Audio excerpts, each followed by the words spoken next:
Wala naman sigurong lason to.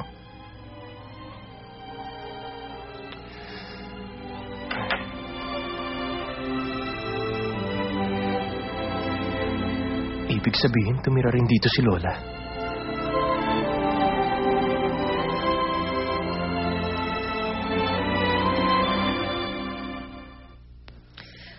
O, heto yung susi ng kotse mo. Tungkol nga pala... Huwag ka na magpaliwanag. Siguro kung nakaya kitang kalad ka rin kagabi, malamang doon ka sa kalsada natulog. Talaga? Huwag na huwag mong ulitin yon. Dahil ipapapulis talaga kita. Kung galit ka, ba't pinagluto mo ako? Kagabi, ginumutan mo pa ako. Binili mo pa ako ng sipilyo. Eh kasi... Kasi ano? Bilang respeto ko pa rin sa lola mo. Nirirespeto kita dahil sa lola mo. Nagalit ako dahil tumanggi ka. Doon sa muting regalo ko sa'yo. Saka bakit mo ko hinayaang uminom?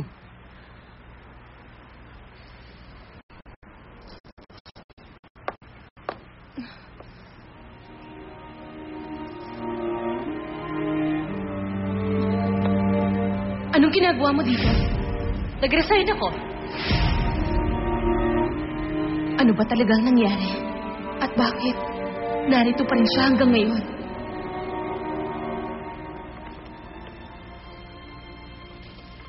Ito nga pala yung IOU ko, Sonia. Eh, teka. Bakit naman kailangan mo pang ipakita yan? Gusto ko lang ipakita ang katibayan sa'yo. Hindi madaling pakitunguhan si Ina. Delikado ang babaeng yun. Pero malaking tiwala sa kanya ng lola ni Juan. At ang isang katibayan niyan, ibinigay niya ang lahat ng kayamanan niya dito. Alam mo, Lani, hindi na kailangan yan. Nag-iba na ang ihip ng hangin sa bahay pagkatapos ng pangyayaring yun. Kaya hindi ka na dapat mag-alala. Ano nga palang nangyari? Aba, talagang nabigla si Mama at galit na galit. Pagkatapos nun, ayaw na niyang mapag-usapan pa ang tungkol sa'yo o sa Ina na yun. Walang anumang sinabi ang biyanan mo? Kasi nga ayaw na niyang pag-usapan babaeng yun. Tingin ko nga palalayasin na siya eh. Makuha lang niya ang target sale. Teka, anong ibig mong sabihin? Papayagan pa rin niya magtrabaho ang inang yon doon sa restaurant niya? Totoong nagalit kay Ina ang biyanan ko. Pero kahit papano, gusto pa rin niya magtrabaho si Ina. Kasi nga, talagang masipag na empleyado si Ina. Pero halimbawang tumaas o bumaba ang benta. Tingin mo, babaguhin niya ang testamentong ginawa niya? Siguro naman. Dahil sa lahat ng ayaw ni Mama, yung niloloko siya ng harapan. Pero siya nga pala. Nabanggit mo ba sa naging pangalawang asawa mo, dun sa papa ni Ina, na nakuha mo na yung pera niya? Huh? Ay, ano ka ba naman, Sonia? Di ba't sinabi ko na naaksidente nga noon ang asawa ko? Kung nasabi ko sa kanya, malamang gagawain ng matinding hakbang.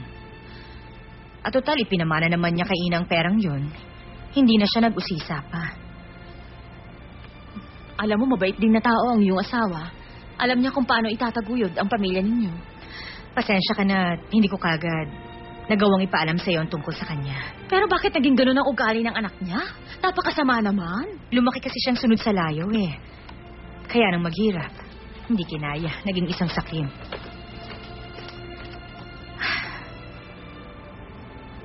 Sana pala pinigilan ko na lang siya nung maglayas siya noon.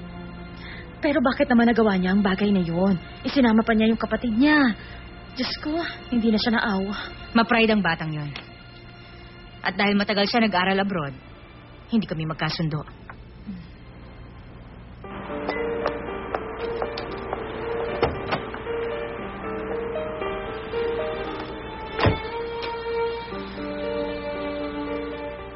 Hindi na raw ako binanggit ni Mrs. Suno. At pati na rin daw ang inang yon.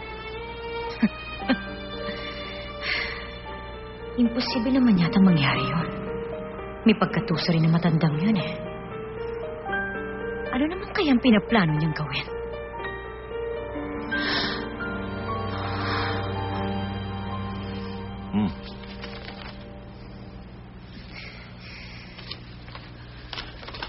Good work, Ina.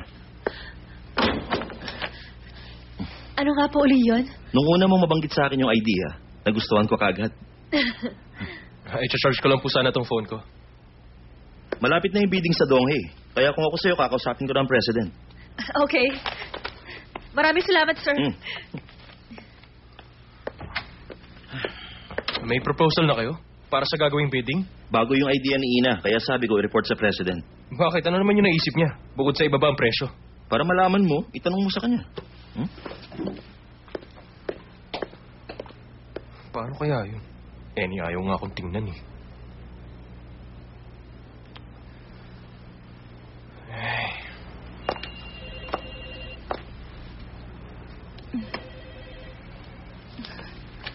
Delivery proposal para sa East Sea Cruise. Personnel in charge, Inagot Wan Sunu. Oh, Miss Amy, ano yan? Sir, anong proposal po ito? Yan ba? Isang bagong proposal mula sa second branch. Kapag ganun ho ba yun, kailangan talagang isubmit in person? Oh, pero parang field trip lang yan. Sino pong ipadadala doon? Kung hindi ako nagkakamali, 2 mula sa second branch.